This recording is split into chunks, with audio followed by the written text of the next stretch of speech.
cerdas kimia.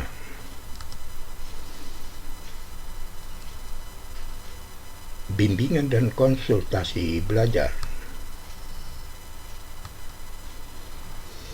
Pembahasan soal. Nomor 1.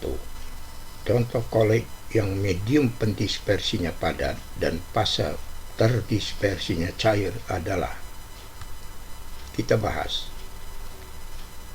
Mutiara, medium pendispersinya padat dan terdispersinya cair.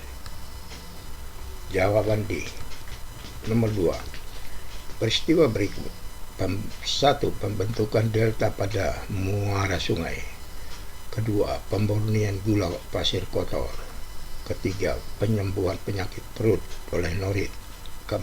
Penjernihan air, yang merupakan contoh peristiwa koagulasi kolloid. Bahas. Koagulasi terjadi karena pencampuran partikel kolloid yang bermuatan listriknya berbeda.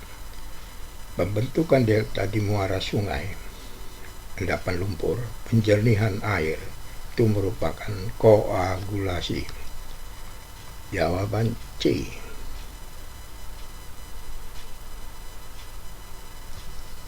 Nomor 3. Di antara zat berikut yang bukan merupakan sistem kolloid, yang bukannya. Udara adalah campuran antara gas O2 dan N2, jadi bukan kolloid.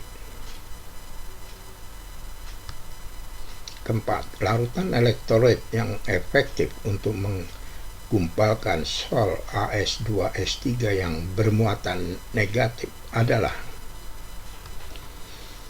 Sol As2S3 adalah sol bermuatan negatif, maka harus digumpalkan dengan ion yang bermuatan positif.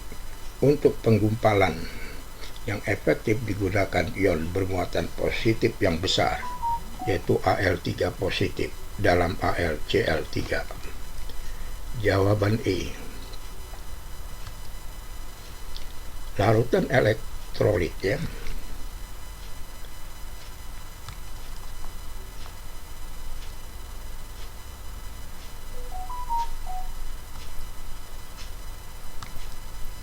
Nomor 6. Contoh kolloid di bawah ini yang termasuk kolloid padat dalam gas. Asap, padat dalam gas. Buih, gas dalam cair. Kabut, cair dalam gas. Batu apung, gas dalam padat. Jadi yang benar jawabannya B. Asap, ya, padat dalam gas. Proses elektrolisis yang dilakukan terhadap larutan kolloid untuk apa? Ya, kita bahas.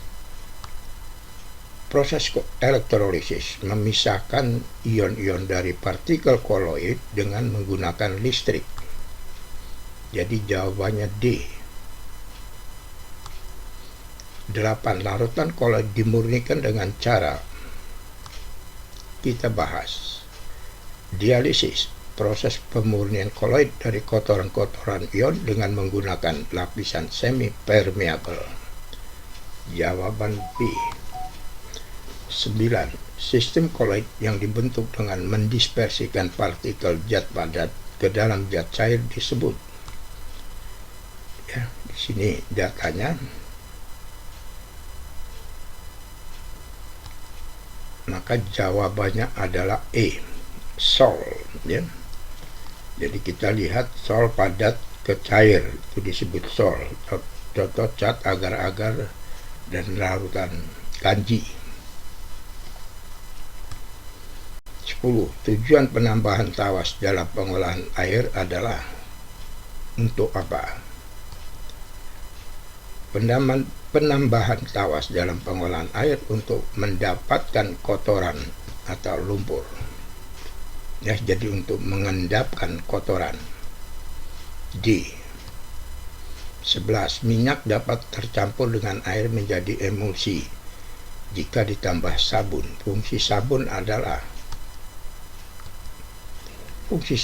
untuk mencampur minyak dan air adalah sebagai emulgator. Jawaban B.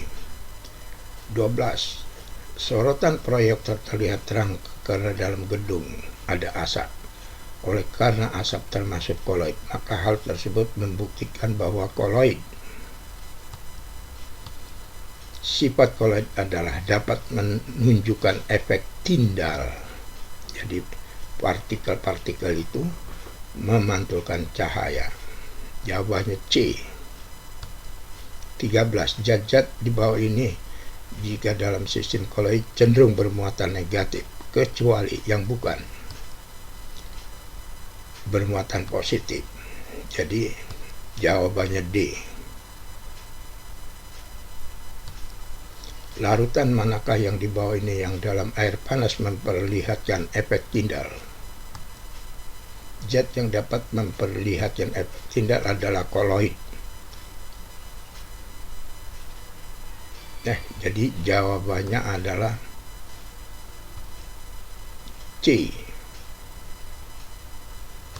Nomor 15. Diketahui beberapa percobaan pembuatan koloid berikut: larutan kalsium asetat dengan alkohol, belerang gula plus air, susu dan air, minyak air, agar-agar yang dimasak. Yang menunjukkan proses pembuatan gel adalah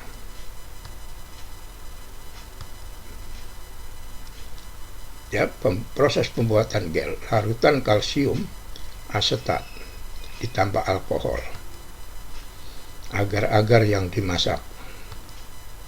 1 dan 5 betul. C. Nah, demikianlah pertemuan kita kali ini membahas tentang soal-soal koloid.